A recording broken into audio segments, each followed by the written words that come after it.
சுஜாதாவின் சிறுகதைகள். இடது ஓரத்தில். அறையின் மங்கலான வெளிச்சம். அதன் நடுவில் ஒரு கட்டில். அந்த கட்டிலில் அவள் படுத்திருக்கிறாள் என்று சொல்வது தப்பு. மார்பில் கத்தியால் குத்தப்பட்டு துவண்டு கிடக்கிறாள். அவள் அணிந்திருக்கும் நீல நிற புடவை கலைந்திருக்கிறது. அருகில் அவள் கணவன் குனிந்த தலையுடன் வாயை கைக்குட்டையால் மூடிக்கொண்டு சோக உருவமாக நிற்கிறான். போலீஸ் இன்ஸ்பெக்டர் கையில் உள்ள நோட்டு புத்தகத்தில் ஏதோ எழுதி கொண்டிருக்கிறார். போலீஸ் புகைப்படக்காரர் தன் உதவியாளருடன் எதிர்ச்சுவரில் பதிந்திருக்கும் விரல் அடையாளங்களை ஆராய்ந்து கொண்டிருக்கிறார். இடது ஓரத்தில். ராகவனுக்கு மிக அவசரமாக 180 ரூபாய் பணம் தேவையாக இருந்தது. மிக மிக அவசரம். இதோ நாளைக்கு ஊரிலிருந்து தம்பியிடமிருந்து மணி ஆர்டர் வந்துவிடும்.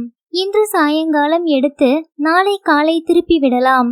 இதில் என்ன முன்னே போட்டு பின்னே புரட்டுகிற சமாச்சாரம்.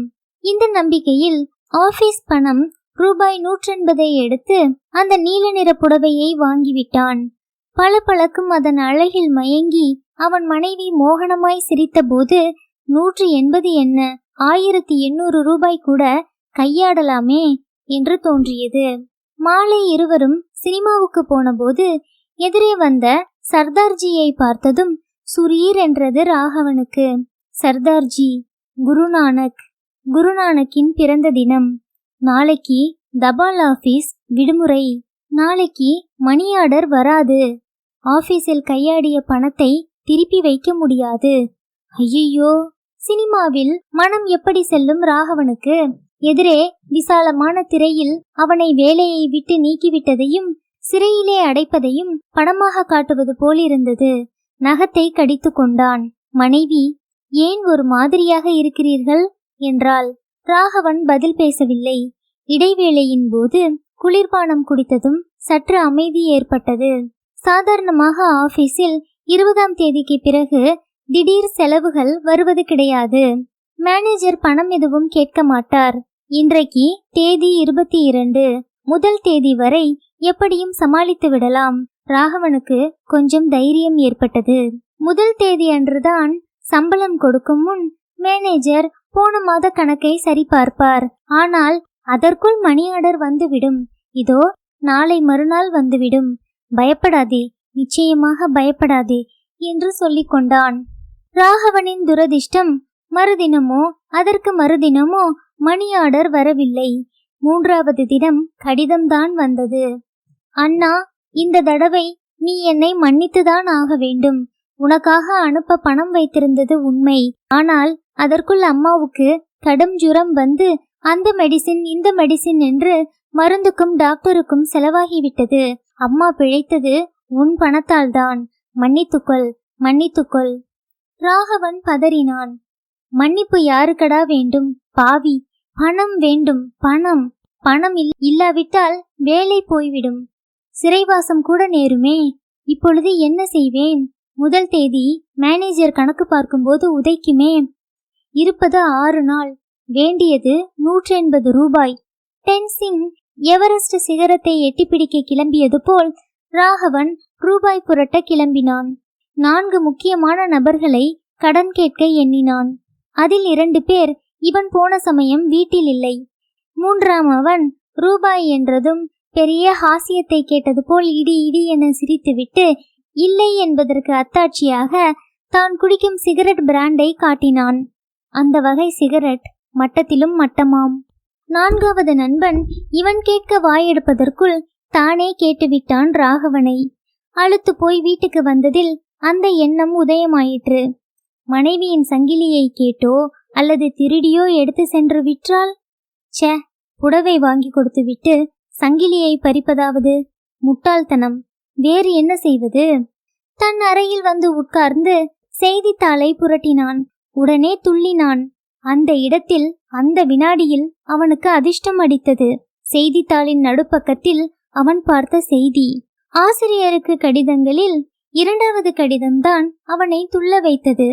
அந்த கடிதத்தில், ஐயா, நமது நாட்டின் தலை சிறந்த ஓவியர்களில் ஒருவரான ஜஸ்வந்த் கடந்த மாதம் 13ஆம் தேதி தம் 53வது வயதில் மாரடைப்பால் காலமானது யாவரும் அறிந்ததே. ஜஸ்வந்த் ஒரு முதல் தர சித்திரக்காரர். அவர் சித்திரங்களில் உள்ள உண்மைத்தன்மை எவரையும் கவரும். ஜஸ்வந்த் தன் இளமை பருவத்தில் மிகவும் கஷ்டப்பட்ட வாழ்க்கை நடத்தினார். அப்போது அவர் தமது ஓவியங்கள் பலவற்றை மிக குறைந்த விலைக்கு விற்றிருக்கிறார். அப்படி அவர் விற்றவை இப்போது யார் யாரிடம் இருக்கிறது என்று கண்டுபிடிக்க முயன்றோம். தோல்வி அடைந்தோம். அவற்றை எல்லாம் சேகரித்து ஒரு ஜஸ்வந்த் நினைவு மலர் வெளியிட வேண்டும் என்பதே எங்கள் ஆசை. உங்கள் வாசகர்கள் யாரேனும் ஜஸ்வந்தின் ஓவியங்கள் வைத்திருந்து அதை அவர்கள் விற்க தயாராக இருந்தால் நாங்கள் மிக மகிழ்ச்சியுடன் ஏற்றுக்கொள்வோம். நன்கொடையாக வழங்கினாலும் சரி, அல்லது விலை கேட்டாலும் வாங்கிக் கொள்கிறோம். பி. ஜானகிராம். கடிதத்தை படித்ததும் ராகவன் கூடத்துக்கு ஓடினான். ஆம், அவன் எப்போதோ 10 ரூபாய்க்கு வாங்கின ஜஸ்வந்தின் படம் ஒன்று அங்கே மாட்டப்பட்டிருந்தது.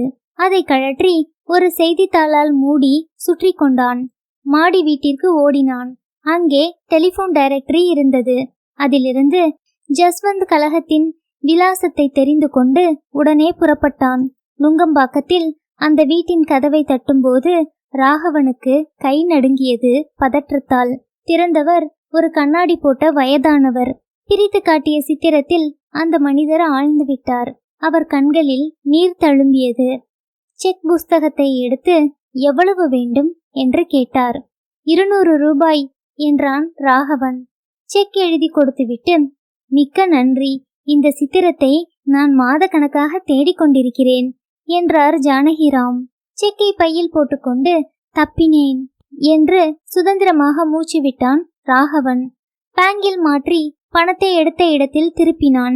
இனி இந்த மாதிரி வேலையில் இறங்குவதில்லை என்று பலார் பலார் என்று கன்னத்தில் போட்டுக்கொண்டான்.